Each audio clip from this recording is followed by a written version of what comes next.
El partido nazi adoptó desde su fundación en 1919 una ideología racista antisemita.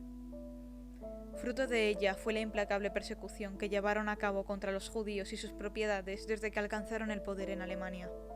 Pero fue durante la Segunda Guerra Mundial cuando el horror alcanzó toda su crudeza con la creación de campos de concentración y de campos de exterminio como Treblinka o Auschwitz.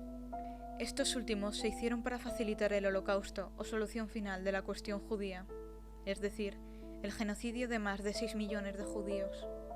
El partido nazi culpó a los judíos de la derrota en la Primera Guerra Mundial, de enriquecerse durante la guerra y después de ella con el mercado negro, y de conspirar con los bolcheviques para destruir Alemania.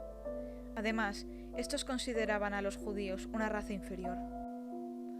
Antes del inicio de la Segunda Guerra Mundial, los nazis aprobaron más de 1400 leyes antisemitas. Gracias a ellas, impidieron a los judíos el ejercicio de numerosas profesiones. Boicotearon sus negocios, atacaron las sinagogas y confiscaron sus propiedades. Por último, los forzaron a identificarse con una estrella de David cosida en la ropa y los obligaron a concentrarse en guetos en las grandes ciudades. Con el inicio de la Segunda Guerra Mundial, los nazis decidieron solucionar definitivamente el problema judío. Tras la invasión de Polonia, crearon guetos en el territorio polaco para concentrar transitoriamente a los judíos deportados desde Alemania y el resto de Europa. En 1942, la masificación de dichos guetos les llevó a adoptar la solución final, es decir, el asesinato en masa de los judíos de manera rápida y secreta en los campos de exterminio. En ellos, los más fuertes eran escogidos para trabajar provisionalmente en las fábricas alemanas y conducidos a campos de trabajos forzados. Mientras, las mujeres, los ancianos, los niños y los enfermos eran asesinados en cámaras de gas y sus cadáveres incinerados en hornos crematorios o enterrados en fosas comunes.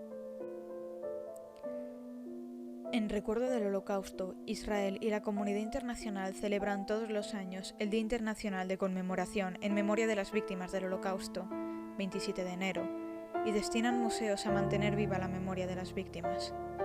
La Unión Europea, por una ley de 2007, pena el negacionismo del Holocausto.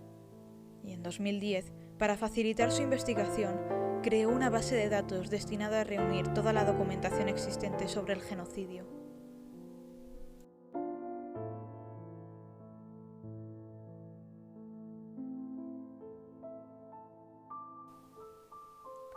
La Noche de los Cristales Rotos fue una serie de linchamientos y ataques combinados ocurridos en la Alemania nazi y comprendiendo Austria también, durante la noche del 9 al 10 de noviembre de 1938 y llevado a cabo contra los ciudadanos judíos por las tropas de asalto de la SA, junto con la población civil, mientras las autoridades alemanas observaban sin intervenir, siendo así el mayor pogromo en la historia. Estos pogromos fueron dirigidos contra los ciudadanos judíos y sus propiedades, así como también la destrucción de las sinagogas de todo el país. Los ataques dejaron las calles cubiertas de vidrios rotos pertenecientes a los escaparates de las tiendas y a las ventanas de los edificios de propiedad judía.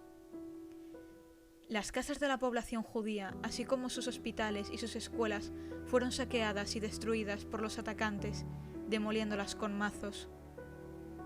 Más de 1000 sinagogas fueron quemadas, y más de 7000 tiendas de propiedad de judíos fueron destruidas o seriamente dañadas.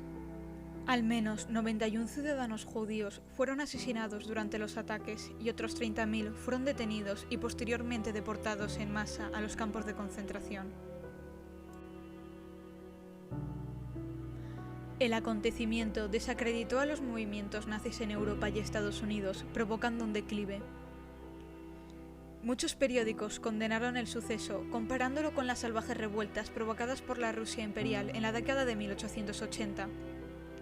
Estados Unidos retiró a su embajador, mientras que otros gobiernos cortaron directamente sus relaciones diplomáticas con Alemania a modo de protesta.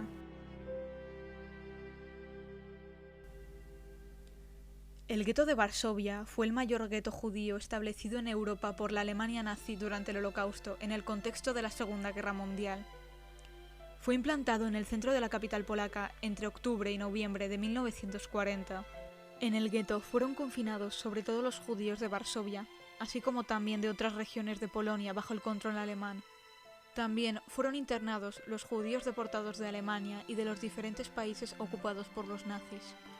Fue concebido principalmente como campo de tránsito de las deportaciones para un destino final, el campo de exterminio de Treblinka, entre otros, y, como tal, formaba parte del exterminio más organizado, denominado con la expresión eufemística de solución final de la cuestión judía. Este gueto tenía una población estimada de 400.000 personas, aproximadamente un 30% de la población de Varsovia, que se encontraban aglomeradas en una superficie ínfima. Duró 3 años y se estima que murieron 50.000 personas debido a la escasez de alimento, la propagación de enfermedades y un ambiente nefasto. Para el funcionamiento y el orden del gueto, en unos casos, y el sostenimiento y la ayuda mutua de las personas que vivían allí, entre otros, existieron organizaciones e instituciones funcionando en el gueto. El Judenrat y movimientos juveniles, entre otros, intentaron paliar las inhumanas condiciones de vida.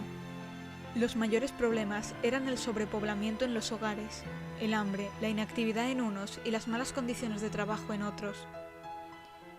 El Judenrat tomó la responsabilidad de llevar el promedio de alojamiento a 7 personas por dormitorio. Otras organizaciones, como Centos, organizaron cantinas donde se daban platos de sopa gratuitamente y otras soluciones para la redistribución de los bienes y los alimentos disponibles a los desposeídos.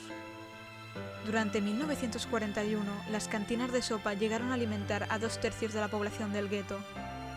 También, el Judenrat tuvo permiso para organizar escuelas primarias y era responsable de hospitales y orfanatos, aunque estos centros de salud fueron clausurados en 1942 y deportaron a los responsables a los campos de concentración. Uno de los más notables esfuerzos para la preservación cultural fue liderado por Emanuel Ringelblum, que recolectó documentos de personas de todas las edades y posiciones para crear una historia social de la vida en el gueto. En total, se estima que obtuvieron cerca de 50.000 documentos históricos. Sin embargo, los alemanes comienzan nuevamente las deportaciones desde el gueto de Varsovia. Otros judíos del gueto se repliegan en escondites especialmente preparados. En venganza, masacran a 1.000 judíos en la plaza principal el 21 de enero, pero suspenden nuevas deportaciones. Los alemanes logran deportar y matar entre 5.000 y 6.500 judíos. Alentados por los resultados de las acciones de resistencia, los judíos del gueto planifican y preparan un nuevo levantamiento a gran escala. Estos se preparan para luchar hasta las últimas consecuencias. Después de un mes de lucha, los alemanes hacen explotar la gran sinagoga de Varsovia, marcando así el fin del levantamiento y la destrucción del gueto. En su lugar, las organizaciones de combate del gueto habían levantado barricadas dentro de edificios y búnkeres dispuestos a resistir a los alemanes. Si bien quedaron solamente unos 50.000 judíos en el gueto después de las deportaciones de enero de 1943, el general Stroop informó, después de destruir el gueto, que se han capturado 56.065 judíos. De estos, 7.000 fueron deportados al campo de exterminio de Treblinka, y los restantes fueron enviados a campos de trabajos forzados, así como al campo de exterminio de Majdanek.